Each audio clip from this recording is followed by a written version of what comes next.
أراه يطير لله رب العالمين تطير. بسم الله الرحمن الرحيم. الحمد لله رب العالمين، وصلى الله وسلم على نبينا محمد وعلى آله وصحابته ومن تبعهم بإحسان إلى يوم الدين. أما بعد، فالسلام عليكم ورحمة الله وبركاته. Mes chers frères, mes chères sœurs, bienvenue dans l'explication du livre La croyance des gens de la Sunna et du consensus du Cheikh Mohammed ibn Salih al-Uthaymin rahimahullah ta'ala. Et donc, nous nous sommes arrêtés à la croyance au livre révélé. Et donc, la croyance au livre révélé, c'est le troisième pilier de la foi, conformément à la parole du prophète Mohammed sallallahu alayhi wa sallam lorsqu'il a répondu à Jibril alayhi salam qui lui a posé la question qu'est-ce que la foi? Il a répondu c'est le fait de croire en Allah, en ses anges, en ses livres révélés, aux messagers, au jour dernier et au destin, qu'ils soient bons ou mauvais. Et donc, la croyance au livre révélé, voilà ce que nous dit le Cheikh pour commencer. Nous croyons qu'Allah le Très-Haut a fait descendre sur ses messagers des livres comme preuve contre les mondes et comme clairvoyance pour les bienfaiteurs. Non. Donc déjà, il faut bien comprendre que le fait que Allah ait fait descendre de sa part sur ses serviteurs, ça nous montre que les livres font partie de la parole d'Allah. Les livres divins qu'Allah a révélés font partie de sa parole. Donc la Torah, qui a été révélée à Moussa, c'est la parole d'Allah. Ça fait partie de la parole d'Allah. Allah a prononcé la Torah. L'évangile, Allah a prononcé l'évangile. Le Coran, Allah a prononcé le Coran. Ça, c'est une chose qu'il faut bien comprendre. Et ces livres sont une preuve contre les gens. Non, c'est une preuve contre les gens parce que quand Allah a envoyé un messager avec un livre, eh bien, le messager expliquait clairement aux gens vers qui il était envoyé que Allah est le seul à mériter d'être adoré, qu'il était le messager d'Allah et il avait avec lui un livre. Donc c'était une preuve contre les gens, puisque en plus, évidemment, Allah appuyait ce messager par des preuves évidentes et irréfutables. Donc, il n'y avait plus aucune excuse pour les gens après la venue du messager et du livre. Et c'est aussi des livres qui ont été révélés comme clairvoyance. Non, c'est une clairvoyance pour les gens, parce que ces livres-là, les livres divins, indiquent la voie à suivre pour obtenir l'agrément d'Allah. Qu'est-ce que Allah agrée? Quel est le bon chemin? Quel est le mauvais chemin? Qu'est-ce qui est bien? Qu'est-ce qui est mal? Qu'est-ce qui est juste? Qu'est-ce qui est injuste? Ça, on l'apprend dans les livres divins. Ça, c'est une chose qui est très importante à comprendre. Le Cheikh nous dit également, avec ces livres, les messagers enseignent à leurs congénères la sagesse et les purifient. Naam. Avec ces livres, les messagers enseignent à leurs congénères la sagesse.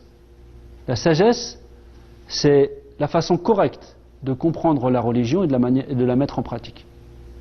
La façon correcte de comprendre la religion et de la mettre en pratique. Et évidemment, à commencer par le tawhid.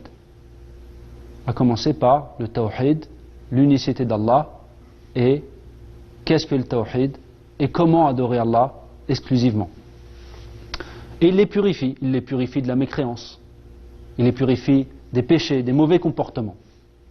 Ces livres-là sont donc un guide des ténèbres vers la lumière. Et ils enseignent aux gens ce qui est bon pour eux. Ils enseignent aux gens la voie du bonheur. Suivre le livre d'Allah, subhanahu wa ta'ala, c'est suivre la voie du bonheur, et s'en éloigner, c'est emprunter la voie du malheur. Allah ta'ala nous dit dans le Coran, فَإِمَّا يَأْتِيَنَّكُم مِّنِّي هُدًى فَمَنِ اتَّبَعَ هُدَايَ فَلَا يَضِلُّ وَلَا يَشْقَى وَمَنْ أَعْرَضَ عَنْ ذِكْرِي فَإِنَّ لَهُ مَعِيشَةً ضَنْكًا. Si jamais un guide vous vient de ma part, c'est-à-dire un livre et un messager, suivez-le. Quiconque le suivra ne s'égarera pas ici-bas et ne sera pas malheureux dans l'au-delà. En revanche, quiconque se détournera de mon rappel aura une vie pleine de gêne. Donc ça, c'est un verset que chacun d'entre nous doit avoir en tête.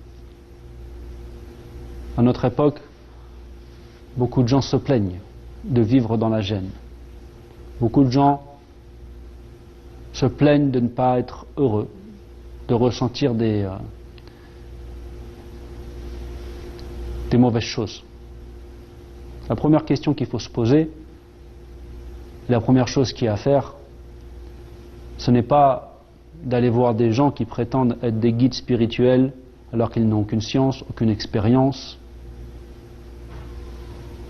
Non, la première chose qu'il y a à faire, c'est se tourner vers Allah, se remettre en cause.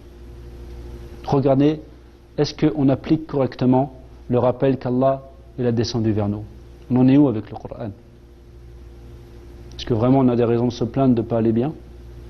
On fait bien la prière? Avant toute chose, est-ce qu'on applique le tawhid?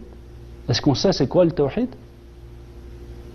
Est-ce qu'on sait c'est quoi le tawhid? Est-ce qu'on a appris c'est quoi adorer Allah exclusivement? Est-ce qu'on aime Allah? Est-ce qu'on le craint? Est-ce qu'on l'espère? Ou est-ce qu'on a désespéré de sa miséricorde? Donc, ça c'est les premières questions que la personne doit se poser. C'est quoi mon rapport vis-à-vis du Coran? Est-ce que je l'applique correctement? Et on verra que, en général, plutôt les gens qui ont cette vie-là pleine de gêne, c'est parce qu'ils ont un éloignement à l'égard du Coran. Donc la solution, c'est quoi? C'est de retourner vers l'islam, de se repentir, de se remettre en question, de s'asseoir seul un moment, par exemple, un exemple, et puis de réfléchir, de méditer sur où est-ce qu'on en est, faire le point, puis demander pardon et se repentir, car Allah pardonne les péchés. Et le cheikh nous dit, et nous croyons qu'Allah le Très-Haut a fait descendre avec chaque messager un livre, selon sa parole, لقد أرسلنا رسلنا بالبينات وأنزلنا معهم الكتاب والميزان ليقوم الناس بالقسط. Nous avons en effet envoyé nos messagers avec des preuves accablantes et nous avons fait descendre avec eux le livre et la balance pour que les gens établissent la justice. Non. Donc Allah a envoyé avec chaque messager un livre. Est-ce qu'on connaît le nom de tous les messagers? Non. Donc on ne connaît pas le nom de tous les livres. Et donc là c'est un point très important. On croit aux livres révélés d'une manière générale et aussi d'une manière détaillée. Qu'est-ce que ça veut dire? Ça veut dire que les livres divins dont on connaît le nom, on y croit. Et on croit aussi aux livres divins dont on ne connaît pas le nom. Par exemple, la Torah, on sait que c'est le livre qui a été révélé à Moussa, alayhi salam. Donc on y croit. Et on croit au Coran, et on croit à l'Injil, on croit à ces livres-là. Et il y a aussi plein de messagers qu'on ne connaît pas, qui ont reçu des livres. Quel était le nom de ces livres? On ne sait pas. Mais on y croit d'une manière générale. Non. Et donc parmi ces livres, nous connaissons la Torah, qu'Allah Ta'ala a fait descendre sur Moussa, alayhi salam, et qui est le plus important des livres des fils d'Israël. Et donc les fils d'Israël, c'est la communauté juive. Israël étant le prophète Yaqub, Jacob. Allah Ta'ala nous dit Inna anzalna at-taurata fiha hudan wa nur yahkumu biha an-nabiyyun alladhina aslamu lilladhina hadu war-rabbaniyun wal-ahbaru bima istuhfidhu min kitabillah wa kanu alayhi shuhada. Nous avons fait descendre la Torah. Elle contient un guide et une lumière avec laquelle les prophètes qui se sont soumis à Allah jugent les affaires des Juifs, ainsi que les docteurs et les rabbins, car on leur a confié la garde du livre d'Allah et ils en sont témoins. Donc la première chose, c'est la Torah. Nous croyons en la Torah, parmi les livres que nous connaissons. L'évangile, l'Injil, qu'Allah Ta'ala a révélé à qui?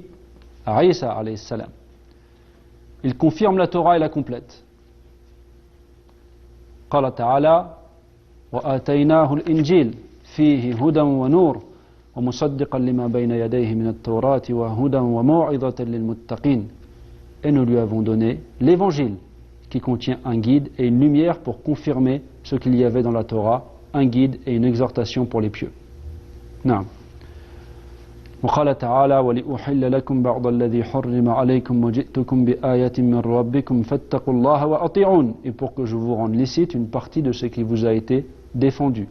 Donc on a la Torah révélée à Moussa et l'Injil qui a été révélé à Isa. On a aussi Al-Zabour, le psaume qu'Allah Ta'ala a donné à qui? À Daoud alayhi salam. Les feuillets d'Abraham et de Moïse, Suhufi Ibrahim wa Moussa. Et pour ce qui est des feuillets de Moïse, certains savants ont dit que c'était la Torah et certains savants ont dit qu'il s'agissait d'autre chose que de la Torah, d'autres écritures. Wallahu a'lam. Et donc on croit en ces livres-là, et encore une fois, et on croit aussi aux livres qu'on ne connaît pas. Et maintenant là le cheikh il va nous parler du Coran. Le Coran qui est le dernier livre révélé. Le Saint-Coran qu'Allah a fait descendre sur son prophète Mohammed sallallahu alayhi wa sallam, le dernier des prophètes, comme guide pour les gens, et preuve claire de la bonne direction et du discernement.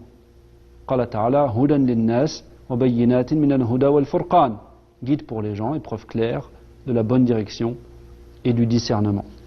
Donc le Coran, c'est le dernier livre qui a été révélé par Allah sur le meilleur des prophètes et des messagers, le prophète Mohammed sallallahu alayhi wa sallam. Et c'est évidemment donc le dernier livre, il n'y aura aucun livre qui sera révélé après ce livre-là, et c'est le meilleur de tous les livres divins. Et ici une chose importante à noter, qui est évidemment que le Coran est un guide pour les gens et aussi un discernement. Naam. Qu'est-ce que ça veut dire un discernement? Ça veut dire que le Coran nous explique, nous fait comprendre de manière claire, évidente, explicite, ce qui est bien, ce qui est mal, ce qui est juste, ce qui est injuste, ce qu'Allah aime, ce qu'Allah n'aime pas, ceux qui sont les amis, les alliés d'Allah et ceux qui sont les ennemis d'Allah. Le chemin à suivre pour aller au paradis, le chemin à suivre pour éviter l'enfer, le chemin qui mène à l'enfer. C'est une balance. C'est une chose qui nous permet de discerner toutes ces choses-là. Vous vous rendez compte? Le bienfait qu'Allah nous a donné, il nous a révélé un livre par lequel on peut savoir toutes ces choses-là. Quel est le problème? Le problème, c'est qu'aujourd'hui, à notre époque, beaucoup de gens s'en sont détournés. Beaucoup de gens s'en sont détournés et recherchent la connaissance, recherchent la science, recherchent à savoir ce qui est bon, ce qui est mauvais, ce qui est juste ou ce qui est injuste dans d'autres choses que le Coran. Mais celui qui cherche la bonne direction dans autre chose que dans la révélation va forcément s'égarer. Donc ça, c'est aussi un appel pour chacun d'entre nous. C'est un appel pour chacun d'entre nous. Pour celui qui veut savoir ce qui est bon, ce qui est mal, ce qui est mauvais, ce qui est bien, ce qui est juste, ce qui est injuste, qu'est-ce qu'il faut que je fasse dans la situation dans laquelle je suis? Qu'est-ce qu'Allah aime? Qu'est-ce qu'Allah agrée? Qu'est-ce qu'Allah n'agrée pas? La réponse est dans le Coran. Et donc, qu'est-ce qu'il faut faire? Revenir vers le Coran. Revenir vers le Coran, le lire, essayer de le comprendre, l'appliquer. L'appliquer. Car Allah a révélé le Coran pour qu'il soit appliqué. Pas pour qu'il décore nos murs. Pas pour qu'il décore nos voitures. Pas pour qu'on le récite d'une belle voix et que les gens disent Masha'Allah, comme tu récites bien, mais il n'y a aucune application. Non, non, non, c'est pas pour ça. Allah il a révélé le Coran pour qu'on le mette en pratique. Non. Et donc, Allah nous dit également مُصَدِّقًا لِمَا بَيْنَ يَدَيْهِ مِنَ الْكِتَابِ وَمُهَيْمِنًا عَلَيْهِ. Et il confirme les livres qui étaient avant lui et est prédominant sur eux. Allah a donc abrogé par le Coran tous les livres précédents et il s'est engagé à le protéger contre la frivolité et l'égarement des falsificateurs. Qala ta'ala, Inna nahnu nazzalna dhikra wa inna lahu lahafidhun. Certes, c'est nous qui avons descendu le rappel et c'est nous qui le protégeons, car il demeurera une preuve contre toutes les créatures jusqu'au jour de la résurrection. Non. Donc il confirme les livres précédents. Qu'est-ce que ça veut dire? Ça veut dire qu'il confirme les livres précédents tels qu'ils étaient avant leur falsification. Tels qu'ils étaient avant leur falsification. Car on va le voir dans le prochain cours, Inch'Allah ta'ala, que les livres précédents ont subi des falsifications. Et il est prédominant sur eux. Qu'est-ce que ça veut dire? Que le Coran est prédominant sur les autres livres. Ça veut dire qu'il les abroge. Ça veut dire qu'il les abroge et que donc le seul livre divin qui doit être mis en application pour rechercher l'agrément d'Allah, c'est le Coran. Aujourd'hui, quelqu'un ne peut pas venir dire « Ok, je crois au Coran, mais j'ai décidé de ne pas le mettre en application, je vais appliquer la Torah. » Non, non, non. Non. On croit en la Torah qui a été révélée à Moussa. Quant à celle qui est entre les mains des Juifs et des chrétiens aujourd'hui, on dit qu'il y a des choses qui sont vraies, effectivement, mais il y a aussi des choses qui sont falsifiées. Ce n'est pas exactement la Torah qui a été révélée à Moussa alayhi salam. En revanche, le seul livre qu'on applique, c'est le Coran. C'est le livre qu'on applique pour chercher l'agrément d'Allah. Et le fait qu'il soit prédominant, ça implique aussi le fait qu'il est gardien sur les autres livres. Et qu'il est un témoin des autres livres. Qu'est-ce que ça veut dire? Ça veut dire que quand il y a quelque chose dans les livres précédents qui est écrit, et que cette chose-là est confirmée par le Coran, on sait que cette chose-là qui est écrite dans les livres précédents est une vraie information qui vient d'Allah. Et quand on voit dans les livres précédents une information qui est réfutée par le Coran, on sait que cette chose-là qui est dans les livres précédents est une falsification. Comme par exemple, un exemple que j'ai beaucoup cité, que je vais reciter probablement, Inch'Allah, le fait que dans la Genèse, il est écrit que Dieu s'est reposé le 7e jour. Cette chose-là est réfutée par Allah dans le Coran. وَلَقَدْ خَلَقْنَا السَّمَاوَاتِ وَالْأَرْضَ وَمَا بَيْنَهُمَا فِي سِتَّةِ أَيَّامٍ وَمَا مَسَّنَا مِن لُغُوبٍ. Nous avons certes créé les cieux et la terre et ce qu'il y a entre eux en 6 jours, et aucune fatigue ne nous a touchés. Donc Allah ici réfute le fait qu'il ait eu besoin de se reposer après la création des cieux et de la terre. Non, ça c'est le sens de prédominant.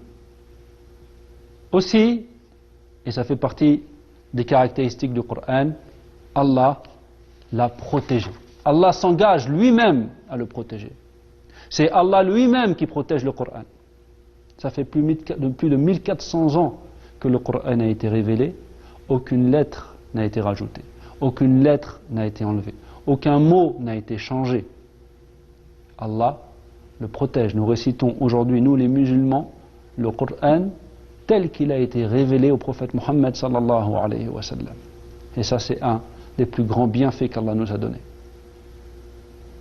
Et aussi une preuve de l'authenticité de notre religion. Les juifs et les chrétiens aujourd'hui devraient méditer cette chose-là. Vous pensez réellement que votre religion est celle agréée par Allah? Comment se fait-il donc que la religion protégée par Allah ne soit pas la vôtre mais celle des musulmans? Comment se fait-il qu'aujourd'hui les musulmans prient exactement comme le prophète Mohammed sallallahu alayhi wa sallam il y a 1400 ans? Comment se fait-il que leur livre soit protégé 1400 ans après sa révélation, alors que vous n'avez pas enduré quelques siècles avant de voir votre livre être falsifié? Ça c'est une chose qu'il faut méditer et que j'appelle les juifs et les chrétiens à méditer. Le cheikh nous a dit également, dans une phrase qu'on a lue, car il demeurera une preuve contre toutes les créatures jusqu'au jour de la résurrection. Non, le Coran restera une preuve contre toutes les créatures, car Allah a descendu ce livre pour que ce livre soit le livre qui servira de guide pour toute l'humanité jusqu'à la fin du monde.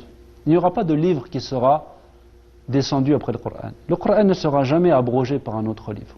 C'est le dernier livre qu'Allah a révélé et c'est le livre qu'il faudra appliquer jusqu'au jour de la résurrection pour chercher l'agrément d'Allah, pour entrer au paradis et éviter l'enfer. Contre toutes les créatures. Pourquoi? Eh bien parce que le prophète Mohammed sallallahu alayhi wa sallam, celui qui a reçu ce livre, a été envoyé à toute l'humanité. Qul ya ayyuhan nas, inni rasulullahi ilaykum jami'a. Dis, ô homme, je suis pour vous tous le messager d'Allah. Vous tous. Ça fait partie des fondements de la religion islamique. Le prophète Mohammed sallallahu alayhi wa sallam a été envoyé à tous les hommes. Et quand il dit ici le shir jusqu'au jour de la résurrection, en réalité ça veut dire, on va dire, jusque un peu avant la fin du monde. Pourquoi? Parce que dans la sunna il a été rapporté que à la fin des temps, juste avant la fin du monde, lorsque les gens se seront détournés du Coran, Allah fera remonter le Coran vers lui. Et à ce moment-là, il ne restera plus aucun verset dans les cœurs, plus aucun verset dans les masahif. Il ne restera plus rien du Coran sur terre. Donc quand il dit jusqu'au jour de la résurrection, c'est-à-dire jusqu'à un peu avant la fin du monde. Naam. Et ici, dans ce qu'on a évoqué du Coran, il faut vraiment s'arrêter pour faire une parenthèse. Le Coran est un livre aujourd'hui que nous avons pour la plupart d'entre nous dans nos maisons. À une certaine époque, les gens n'avaient pas tous un Coran chez eux. Peut-être d'ailleurs qu'ils le mémorisaient plus que nous. Mais ils n'avaient pas autant de facilité que nous pour accéder au mushaf. Aujourd'hui, on a des portables. Dans chaque portable, il y a un mushaf.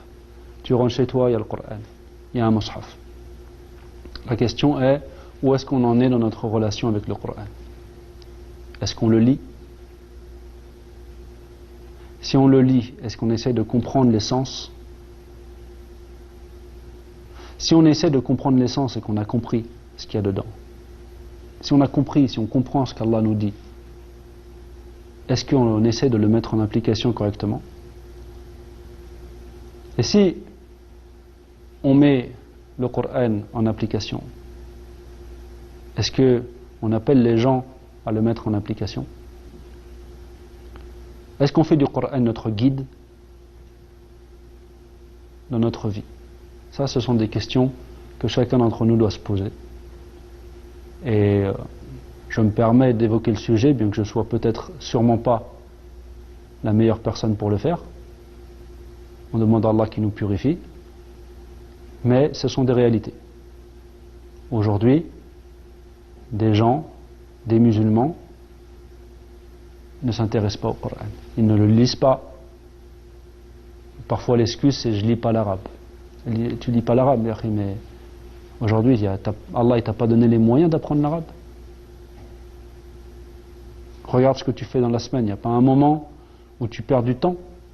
Tu pourrais pas gagner un peu de temps pour ne serait-ce que consacrer 1 heure ou 2 ou 3 pour apprendre un peu l'arabe, à lire. Tu lis l'arabe, tu comprends pas bien, prends des cours. Tu lis, tu comprends, à ce moment-là, il faut qu'on demande à Allah et qu'on se tourne vers Allah pour essayer de le mettre en application. Et ça, c'est une réussite qui vient d'Allah uniquement. Et c'est ce qu'on demande à Allah. Qu'Allah nous fasse réussir à lire beaucoup le Coran, à le méditer beaucoup et à le mettre en application correctement, de manière à gagner son agrément. Et on demande à Allah qu'il nous donne une bonne fin et qu'il nous sauve de l'enfer et du supplice de la tombe. هذا والله أعلم وصلى الله وسلم على نبينا محمد والسلام عليكم ورحمة الله وبركاته.